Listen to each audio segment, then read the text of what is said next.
Let's turn to the Middle East now. The U.S. military is building a port along Gaza's coast to get more aid in. The White House is calling it an emergency military mission. The U.S. and the Royal Jordanian Air Force airdropped more humanitarian aid on Friday, though many in the region are still struggling.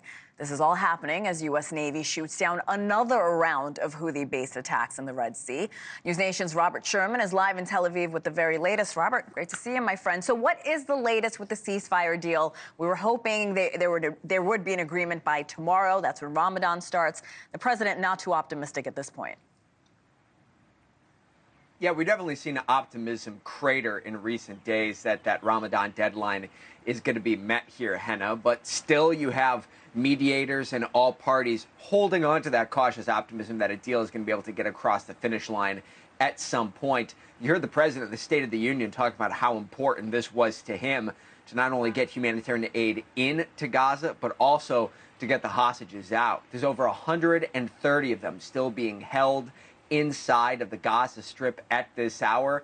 And you hear from David Cameron and some of the other allies of the U.S., the British Foreign Secretary, saying that they're holding on to hope that something is going to come together if enough pressure is applied. This is what David Cameron had to say. Take a listen. Well, I think there is the chance for ceasefire, but it requires Hamas, who should have released the hostages in my view already, but it needs them to sign up to the deal that Israel has agreed to release prisoners in their jails in return for hostage release. Hamas should sign that today. We all want to see this terrible fighting stop, and that would be the best way to make it happen. But it is for Hamas to make that decision, and they should do that today. You heard the British Foreign Secretary there talking about the framework of a deal which Israel has agreed to. Hamas, at this point, has not.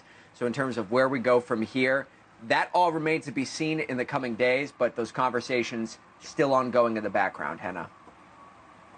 Sticking points here when it comes to reaching that deal.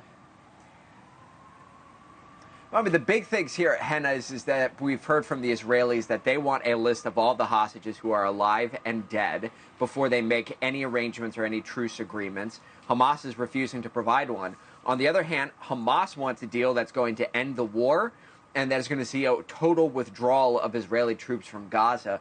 Israel says that is not on the table. They've described those demands as delusional, insisting that there is no situation in which this war ends in which Hamas is still standing. So in terms of how that gap is going to be bridged, it remains to be seen.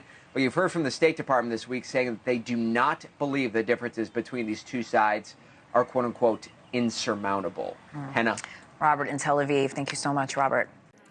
Thanks for watching. Go to joinnn.com to find NewsNation on your television provider. And don't forget to click the red subscribe button below to get more of NewsNation's fact-driven, unbiased coverage.